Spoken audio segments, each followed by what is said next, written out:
सबसे पहले चुनाव आयोग मतदाताओं के नाम एक संदेश देना चाहता है। भारत के संविधान के अनुरूप भारत का हर नागरिक जो 18 वर्ष की आयु पूरी कर चुका हो, उसे मतदाता अवश्य बनना चाहिए और मतदान भी अवश्य करना चाहिए। आप सभी जानते हैं कि कानून के अनुरूप हर राजनीतिक दल का जन्म चुनाव आयोग में रजिस्ट्रेशन से ही होता है। तो फिर चुनाव आयोग उन्हीं राजनीतिक दलों में भेदभाव कैसे कर सकता है? चुनाव आयोग के लिए न तो कोई विपक्ष है, न तो कोई पक्ष है, सब समकक्ष हैं। चाहे किसी भी राजनीतिक दल का कोई भी हो, चुनाव आयोग अपने संवैधानिक कर्तव्य से पीछे नहीं हटेगा। पिछले 2 दशकों से लगभग सभी राजनीतिक दल मतदाता सूची में त्रुटियों के सुधार के लिए मांग करते रहे हैं और इसी मांग को पूरा करने के लिए ही चुनाव आयोग ने गहन पुनरीक्षण अर्थात स्पेशल इंटेंसिव रिवीजन SIR की शुरुआत बिहार से की है।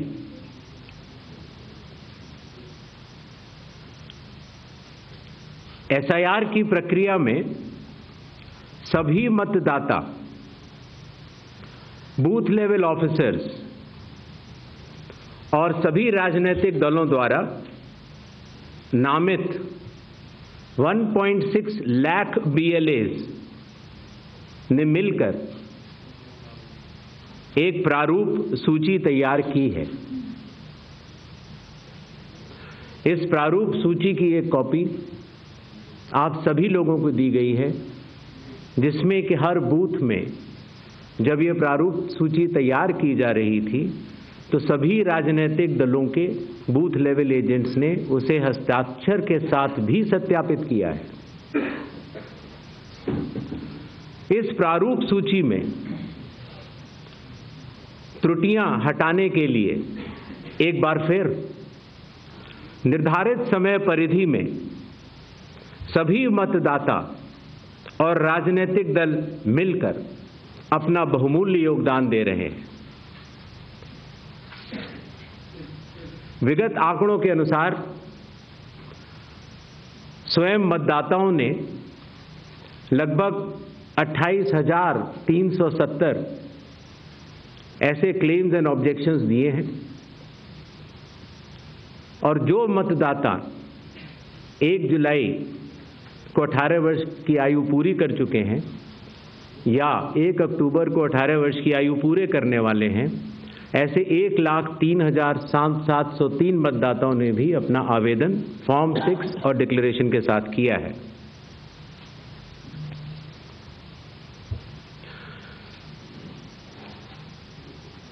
और इन क्लेम्स एंड ऑब्जेक्शंस के लिए, इन त्रुटियों को हटाने के लिए बिहार के SIR में 1 अगस्त से 1 सितंबर का समय निर्धारित है।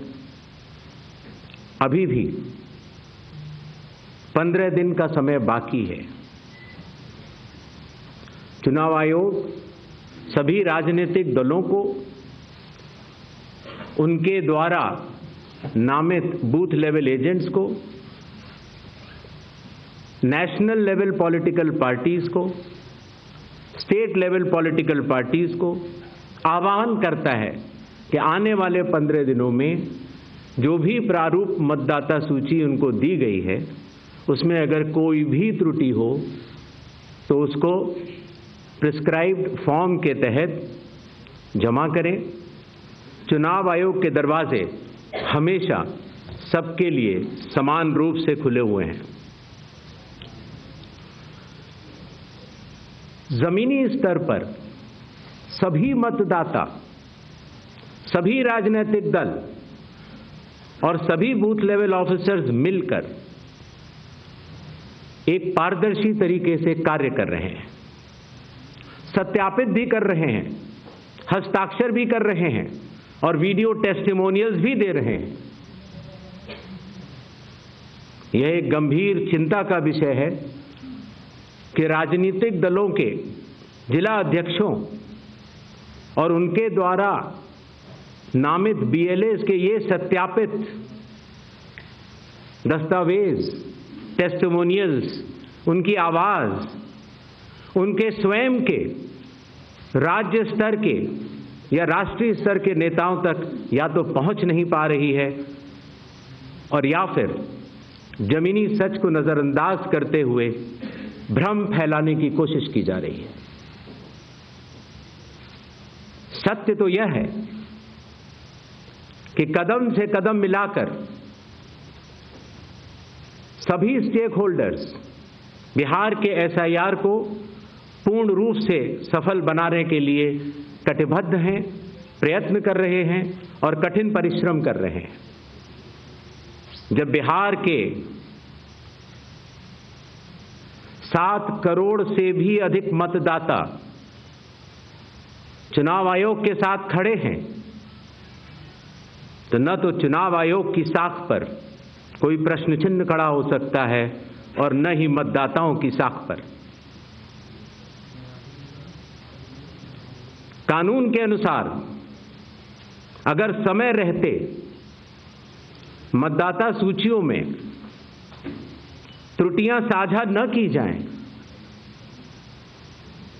मतदाता द्वारा अपना प्रत्याशी चुनने के 45 डेज के भीतर माननीय उच्च न्यायालय में चुनाव याचिका दायर न की जाए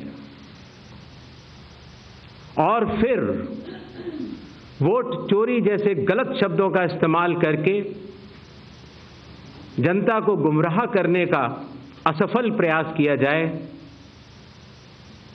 तो यह भारत के संविधान का अपमान नहीं तो और क्या है। जहां तक कि मशीन रीडेबल मतदाता सूची का सवाल है, माननीय सुप्रीम कोर्ट 2019 में ही कह चुका है कि यह मतदाता की निजता का हनन हो सकता है। Voter privacy can be breached. हमने कुछ दिन पहले देखा कि कई मतदाताओं की फोटो उनकी अनुमति के बिना मीडिया के समक्ष रखी गई, उनके ऊपर आरोप लगाए गए, उनका इस्तेमाल किया गया। क्या अपनी माताओं, बहुओं, बेटियों सहित किसी भी मतदाता की सीसीटीवी वीडियो चुनाव आयोग को साझा करनी चाहिए क्या? मतदाता सूची में जिसका नाम होता है वही अपने प्रत्याशी को चयनित करने के लिए वोट डालता है। लोकसभा के चुनाव की प्रक्रिया में 1 करोड़ से भी अधिक कर्मचारी, 10 लाख से भी अधिक बूथ लेवल एजेंट्स, 20 लाख से भी अधिक प्रत्याशियों के पोलिंग एजेंट्स चुनाव के लिए कार्य करते हैं। इतने सारे लोगों के समक्ष इतनी पारदर्शी प्रक्रिया में क्या कोई भी मतदाता वोट की चोरी कर सकता है? कुछ मतदाताओं द्वारा दोहरे मतदान के आरोप लगाए गए, सबूत मांगने पर जवाब नहीं मिला। ऐसे मिथ्या आरोपों से न तो चुनाव आयोग डरता है और न ही कोई मतदाता। जब चुनाव आयोग के कंधे पर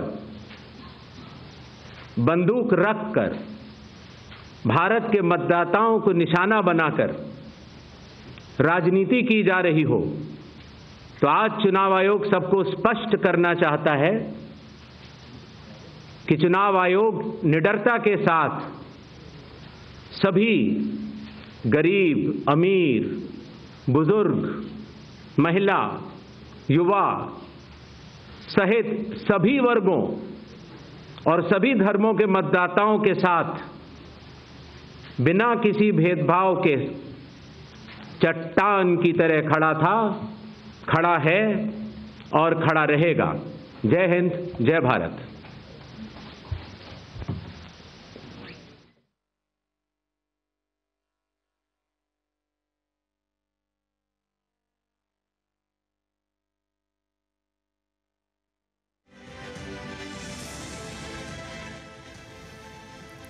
নির্বাচন কমিশনের তরফ থেকে সাংবাদিক বৈঠক এবং সেখানে বিহারে এত মানুষের নাম কেন বাদ গেল, কোন পরিপ্রেক্ষিতে বাদ গেল তা উল্লেখ চলছে।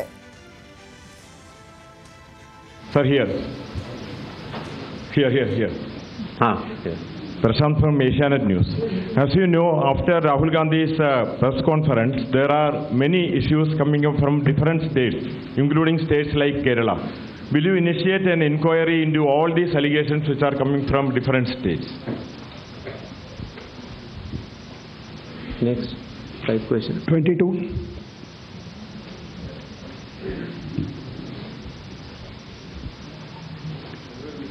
Sir. Please. Yeah. Please. Yeah. Go ahead. Yeah. Sir, Aishwarya Paliwal from Aaj-Tak and India Today. Sir, 2 questions. First, sir, a lot of political parties have asked certain questions, but do you think all those questions are actually pointing towards the need for SIR? So, second question is what arrangements you've made for the vulnerable groups? Because a lot of people are asking senior citizens, migrants, marginalized. So, if you can focus on that, sir. Okay. 163. Sir, Shriparna from the Hindu newspaper. Sir, during door-to-door survey and enumeration, how many Nepali, Bangladeshi and Myanmarese nationals were found by BLOs? Does the Election Commission have any figures? 80. I'm coming, sir. We have enough time, sir. 80. Ganesh Kumar ji, how are you? I think you are well. This is Sandeep Shornokar from Bardhaman newspaper. It's a West Bengal, one of the largest newspaper. मेरा question ये है कि बिहार के बाद बंगाल में कब SIR शुरू हो रहा है? 164.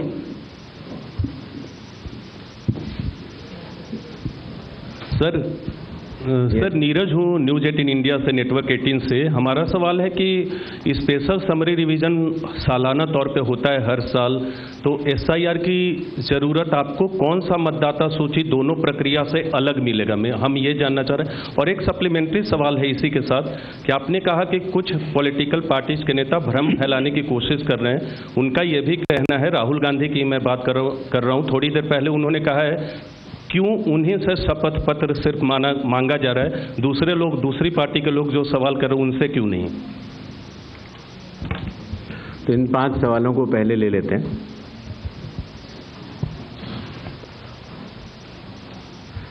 हमारे सारे मीडिया बंधुओं के माध्यम से मैं देश के मतदाताओं को ये बतलाना चाहता हूं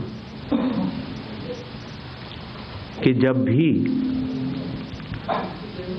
मतदाता सूची का रिवीजन होता है तो उसकी प्रक्रिया वही होती है जो मैंने आपको अभी शुरू में बताई।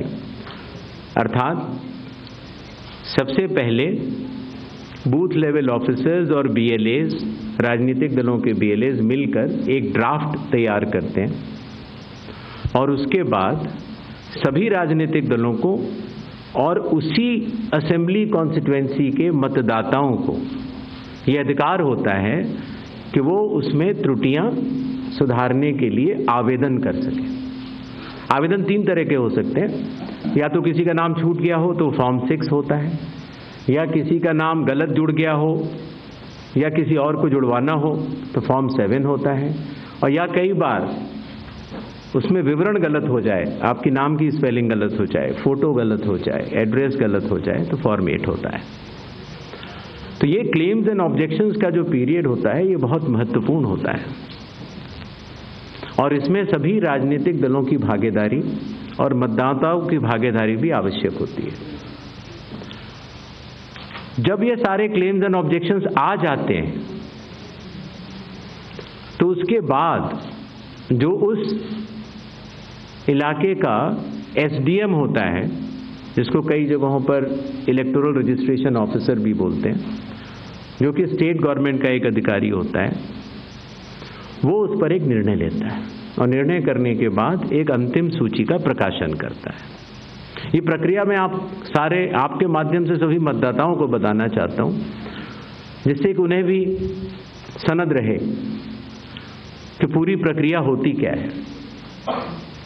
तो एक बार जब एसडीएम की तरफ से अंतिम सूची प्रकाशित कर दी जाती है, और याद रहे कि प्रारूप अर्थात ड्राफ्ट सूची भी पॉलिटिकल पार्टी से शेयर की जाती है और अंतिम सूची भी पॉलिटिकल पार्टी से शेयर की जाती है, और आजकल चूंकि तकनीकी का जमाना है तो वेबसाइट पर भी इलेक्शन कमीशन की अवेलेबल होती है। इसके बाद भी अगर कोई भी त्रुटि रह जाए तो उस जिले के डीएम के पास एक अपील होती है। বাংলার আওয়াজ, বাঙালির আবেগ, জি 24 ঘন্টা।